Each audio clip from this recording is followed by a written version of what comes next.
ناظرین السلام علیکم، میں ہوں افتخار علی گیلانی اور آپ دیکھ رہے ہیں علمی مذاکرہ چینل۔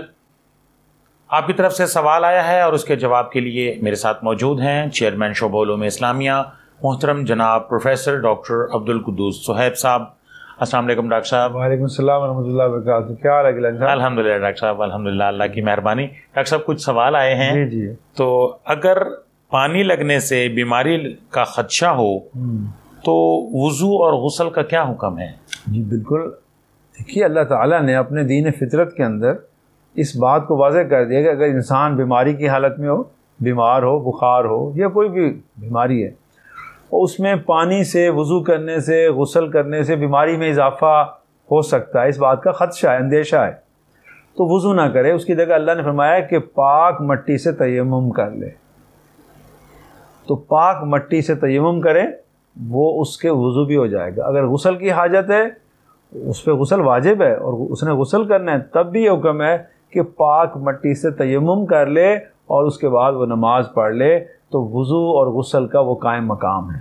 جب وہ صحت مند تندرست ہو جائے، صحت یاب ہو جائے، اس بیماری سے نکل آئے اور پانی کا استعمال اس کے لیے کوئی نقصان دہ نہ ہو، تو بہترین طریقے سے وضو کرے، غسل کرے اور اپنی نارمل زندگی گزارے۔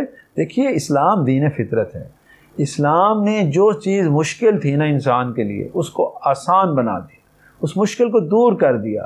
یہ تو دور زوال کے اندر ہم نے پتہ کیا کیا ہے کہ دین کی آسان چیزوں کو چھوڑ کے ایک طرف رکھ دیا اور مشکل چیزوں کو اختیار کر کے لوگوں کے لیے دین کو مشکل بنا دیا ہے اور نئی چیزیں گھڑ کے دے دی ہیں۔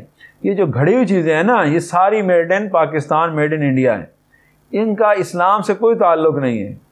کہ آج بھی ہمارے معاشرے میں لوگ مشکل سے مشکل بات کرتے ہیں، حالانکہ دین تو انتہائی آسان۔ اللہ تعالیٰ خود فرماتے ہیں کہ میں تمہارے لیے آسانی پیدا کرنا چاہتا ہوں، مشکل کو دور کرنا چاہتا ہوں۔ یرید بکم الیسر ولا یرید بکم العسر۔ اللہ تو چاہتے ہیں اپنے بندوں کے لیے آسانی پیدا کرنا، اللہ اپنے بندوں کے لیے مشکلات پیدا نہیں کرنا چاہتے۔ تو لہذا بیمار کے لیے، مریض کے لیے، اور ایسا بھی زخم لگا ہو، کسی کو چوٹ لگی ہوئی ہو اور وہاں پانی استعمال نہیں کرنا، تو اس کا مسح کر لے۔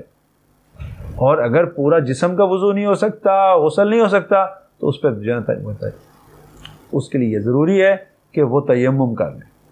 تو تیمم پاک صاف مٹی سے ہوتا ہے اور مسح ہاتھ کے اشارے سے ہو جاتا ہے۔ اگر آپ کے ہاتھ پہ، پاؤں پہ چوٹ لگی ہوئی ہے کہیں اور زخم ہے، پٹی بندھی ہوئی ہے، تو آپ اس پہ مسح کر لیں۔ اور مسح کیا ہے؟ اشارہ کرنا ہے ہاتھ کا۔ گیلے ہاتھ ہوں گے آپ کے، آپ اس کو یوں کر لیں بس، تو وہ آپ کا مسح ہو جائے گا۔ دین تو بڑا آسان ہے، دین کے اندر تو آسانی ہے۔ اصل چیز دین یہ ہے کہ آپ اللہ کے ساتھ کسی کو شریک نہ ٹھہرائیں، اس کی بندگی کریں، اس کے رسول صلی اللہ علیہ وسلم کی اطاعت کریں اور مخلوق خدا کی خدمت کریں، خدمت خلق کریں، انسانیت کے کام آئیں اور انسانیت سے اپنے معاملات کو بہتر رکھیں، تو اللہ تعالیٰ پھر آپ کو اس دنیا اور آخرت کی کامیابی عطا فرماتے ہیں۔ بہت شکریہ محترم جناب پروفیسر ڈاکٹر عبدالقدوس صہیب صاحب، آپ نے بہت اچھے انداز میں ہمارے ناظرین کے سوالوں کے جواب دیے۔ انشاءاللہ آپ سے سوال جواب کا سلسلہ جاری رہے گا۔ ناظرین اس وقت تک کے لیے افتخار علی گیلانی کو اجازت دیجیے، ایک نئے سوال کے ساتھ پھر دوبارہ حاضر ہوں گا۔ اللہ حافظ۔